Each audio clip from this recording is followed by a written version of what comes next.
Headlines प्रायोजक राम बंधू लोणचे। आता प्रत्येक जण जिंकेल।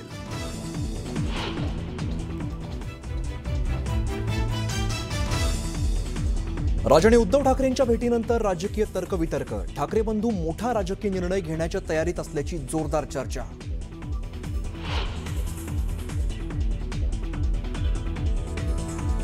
काय ते रस्ते, काय त्यांची अवस्था, मलाच पालकमंत्री असल्याची लाज वाटते। फुरसुंगी नगर परिषदेसाठी घेतलेल्या प्रचार सभेत अजित पवारांचं विधान।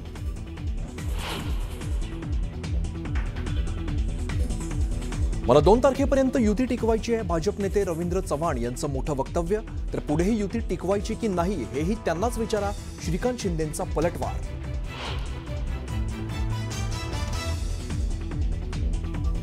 अंजली दमानिया 21 किलो कागदपत्र घेऊन दिल्लीत। उद्या केंद्रीय गृहमंत्री अमित शहांची भेट घेण्याची शक्यता। अजित पवारांच्या राजीनाम्यासाठी 24 तासांचा होता अल्टिमेटम।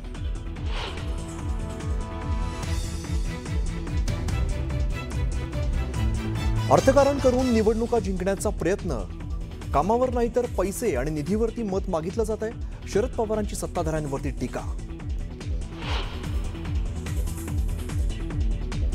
सुनील तटकरेंनी आमच्या युतीमध्ये धृतराष्ट्राप्रमाणे मिठाचा खडा टाकला। आमदार महेंद्र दळवींची तटकरेंवरती टीका। तर पार्थ पवारांच्या घोटाळ्यामागे सुनील तटकरे हेच सूत्रधार, दळवींचा आरोप।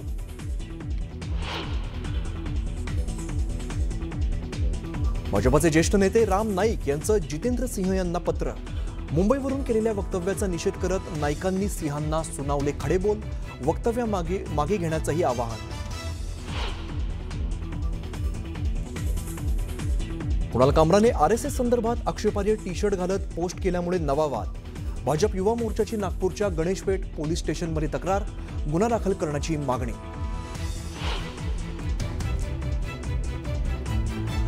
उद्या त्रिभाषा समिती साधणार मुंबईकरांशी संवाद। पहिलीपासून 3 भाषा शिकवल्या जाव्या अथवा नाही यावरती त्रिभाषा समिती नागरिकांची मतं जाणून घेणार।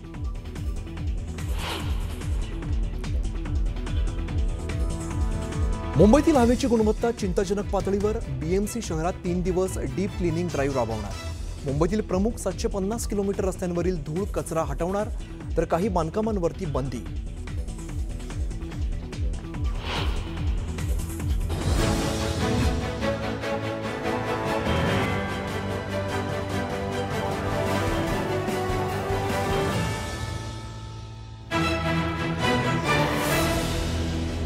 दिवसभराच्या बातम्यांमध्ये सगळ्यांचं स्वागत। नमस्कार, मी अमित कत्रे। आजच्या दिवसातली सगळ्यात मोठ्या बातमीने आपण या बुलेटिनची सुरुवात करूया।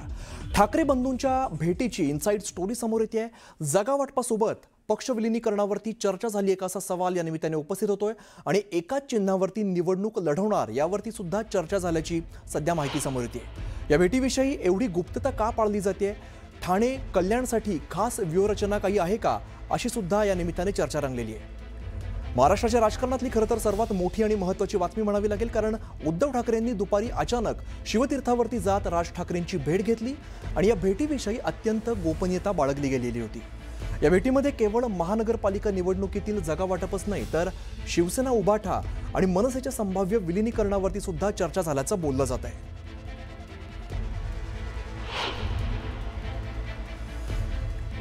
कोणते मुद्दे या चर्चेमध्ये आले आपण बघूया। ठाकरे बंधूंमध्ये बंद दारात चर्चा झाली।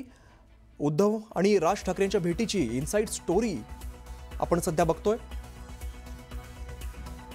ठाकरे बंधूंमध्ये 1.25 तास खलबत झालेली आहेत। अनेक महत्त्वाच्या मुद्द्यांवरती यामध्ये चर्चा झालेली आहे। आगामी काळात निवडणुका होत आहेत, या संदर्भात सुद्धा अनेक मुद्दे या चर्चेमध्ये आलेत। दरम्यान या सगळ्या भेटीविषयी गुप्तता पाळण्यात आलेली आहे। आज दोन्ही नेत्यांची भेट झाली, त्यानंतर शिवसेना, उभाठा, मनसे एकत्र येण्यावरती चर्चा झाली आहे का, अशी सुद्धा राजकीय वर्तुळामध्ये चर्चा बघायला मिळते, कारण दोन्ही नेत्यांमध्ये बराच वेळ खलबत झालेली आहे।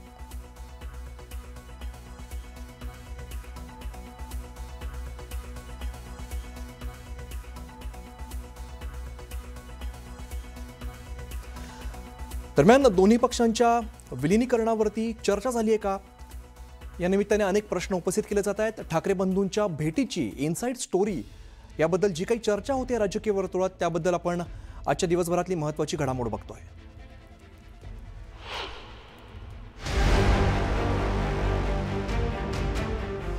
उद्धव ठाकरे आणि राज ठाकरेंनी आगामी महापालिका निवडणूक एकत्रितपणे लढवण्यासाठी जोरदार प्रयत्न सुरू केले आहेत। 5 जुलै 2025च्या विजय सभेत 20 वर्षांनंतर ठाकरे बंधू एकत्र आले होते आणि ठाकरे बंधू आगामी काळात एकत्रितपणे लढणार याची ती नांदी होती. आता ठाकरे बंधूंचा प्रवास जागा वाटपापर्यंत पोहोचलाय. मनसेला मवियत घेण्यासाठी काँग्रेस सकारात्मक नसली तरी उद्धव ठाकरेंनी त्यासाठी प्रयत्न सुरू ठेवलेले आहेत. आधीच्या चर्चेत दोन्ही ठाकरेंच्या नेत्यांमध्ये जागा वाटपावरून तिढा निर्माण झाला होता. त्यामुळे तोडगा काढण्यासाठी उद्धव ठाकरे शिवतीर्थावरती राज ठाकरेंच्या भेटीला पोहोचले. दोन्ही पक्षाच्या नेत्यांनी जागा वाटपाच्या बैठकीत कोणत्या मुद्द्यांवरती चर्चा केली ते ग्राफिक्सच्या माध्यमातून समजून घेऊया. उद्धव ठाकरे राज ठाकरेंनी मुंबई महापालिका एकत्र लढवण्यावरती चर्चा केली. मुंबई महापालिकेत मनसेने 80 ते 100 जागा मागितल्याची माहिती सूत्रांनी दिली आहे. मुंबईत मनसेला महत्त्वाच्या जागा हव्या. 2017 नुसार जागा वाटप व्हावं असं ठाकरेंच्या शिवसेनेचं मत आहे. तर मनसेने नव्या सूत्रानुसार जागा वाटपाची मागणी केल्याची माहिती सूत्रांनी दिली आहे. वाद होण्याचा प्रश्न येतोच कुठे. इथे जे काही होईल ते ॲमिकेबली होईल आणि त्यासाठीच दोन्ही पक्षाच्या नेत्यांच्या ज्या काही चर्चेच्या फेऱ्या चालू आहेत ते त्यासाठीच चालू आहेत ना. वाद जर करायचे असतील तर मग युतीचा घाट कशाला घातला असता. दोन्ही पक्षाचे कोणते नेते जागा वाटपाच्या चर्चेत सहभागी झाले होते ते आता पाहूया. ठाकरेंच्या शिवसेनेकडून अनिल परब, वरुण सरदेसाई आणि मनसेकडून बाळा नांदगावकर, नितीन सरदेसाई आणि अविनाश जाधव यांनी चर्चा केली. तर ठाकरे बंधू एकत्रितपणे लढले तरी काहीही फरक पडणार नाही अशी प्रतिक्रिया महायुतीच्या नेत्यांनी दिली आहे. हे दोन्ही बंधू एकत्र आले तरी त्याचा मुंबई महापालिकेवर किंचितही परिणाम होणार नाही. मुंबई महापालिकेत महायुती स्पष्टपणे बहुमताने जिंकून येईल. राज्यभरात नगरपालिका निवडणुकांसाठीचा प्रचार अंतिम टप्प्यात पोहोचलाय. सर्वच पक्षांचे नेते प्रचारासाठी वेगवेगळ्या भागात फिरतायत. तर ठाकरे बंधूंनी महापालिका निवडणुकीच्या दृष्टीने मोर्चे बांधणी सुरू केली आहे. आता ठाकरे बंधूंच्या जागा वाटपाची चर्चा कधी पूर्ण होते आणि कोणत्या पक्षाच्या वाट्याला किती जागा येतात हे आता लवकरच स्पष्ट होईल. Bureau report, news 18 Lokmat. 2 December नगर परिषद आणि नगरपंचायतीसाठी राज्यामध्ये मतदान होतंय. मात्र ही तारीख आणखीन एका कारणामुळे चर्चेत आली आहे. 2 डिसेंबरपर्यंत आम्हाला महायुती टिकवायची असं सूचक विधान भाजप प्रदेशाध्यक्ष रवींद्र चव्हाण यांनी केल्यामुळे राज्यात एकच खळबळ उडालेली आहे. रवींद्र चव्हाणांच्या विधानाचे विविध अर्थ आता सध्या काढले जाऊ लागलेत.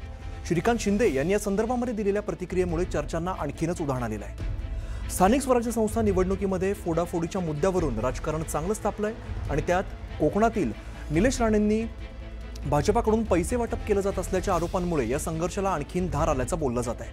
यामध्येच चव्हाणांच्या विधानामुळे 2 डिसेंबर नंतर महायुतीत नेमकं काय होणार यावरून अनेक तर्कवितर्क लढवले जात आहेत. तुमचा भाऊ मालवणमध्ये लक्ष ठेवून हे सगळ्या रिपोर्टिंग करतोय असं निलेश राणे म्हणतायत. चव्हाण साहेब एक मिनिट थांबा जरा, एक मिनिट. 2 तारखेपर्यंत मला युती टिकवायची आहे. 2 तारखेपर्यंत मला युती टिकवायची आहे. माहिती ना ते काय बोलले रवींद्र चव्हाण. मग त्यांना विचारा, त्यांना पुढे पण टिकवायचे का माहिती ना ते काय बोलले रवींद्र चव्हाण. मग त्यांना विचारा, त्यांना पुढे पण टिकवायचे का.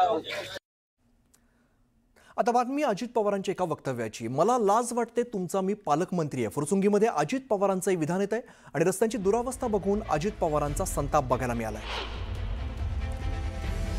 अजित पवार फुरसुंगीत सभेसाठी आलेले होते आणि यावेळेला मला लाज वाटते, तुमचा पालकमंत्री आहे. फुरसुंगीत अजित पवार यांचं हे वक्तव्य समोर आलंय. रस्त्यांची दुरावस्था बघून अजित पवारांचा संताप झालेला आहे. आपला ग्राम दैवत उरई देवाची तिथं दर्शनाच्या करता गेलेलो होतो.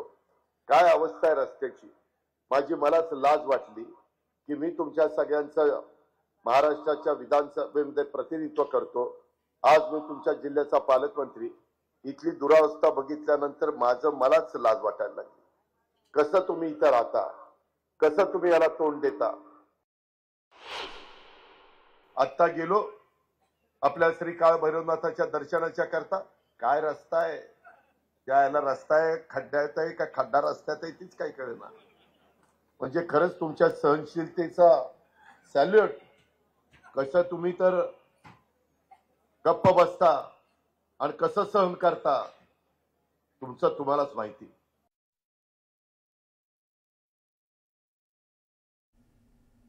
राज्यात स्थानिक स्वराज्य संस्थांच्या निवडणुकीत बऱ्याच ठिकाणी राज्यस्तरावरती एकमेकांचे कट्टर राजकीय शत्रू असलेले पक्ष हातात हात घेऊन एकत्र लढताना दिसत आहेत. नगरपालिका निवडणुकीत अनेक ठिकाणी उपमुख्यमंत्री एकनाथ शिंदेंची शिवसेना भाजपाच्या विरोधात लढते आणि अशीच लढत सोलापूरच्या कुर्डुवाडी या ठिकाणी सुद्धा होती.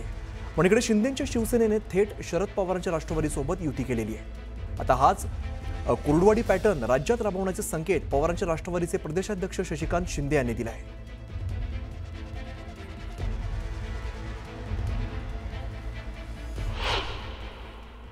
काही लोक राजकारणामध्ये फक्त वेळेला उपयोग करून घेतात आणि सोडून देतात. आज आपण दोघेही एकत्र येत आलेलो आहोत. ही महाराष्ट्राची काळाची भविष्याची नांदी सुद्धा असू शकते.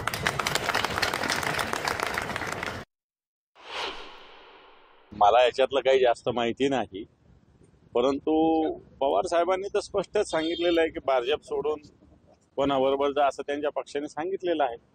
त्यामुळे तसं ते गेले असतील तर त्यांच्या पक्षाची ती भूमिका असेल तर त्याला मला असं वाटत नाही की आम्ही काही बोलावं त्या विषयात.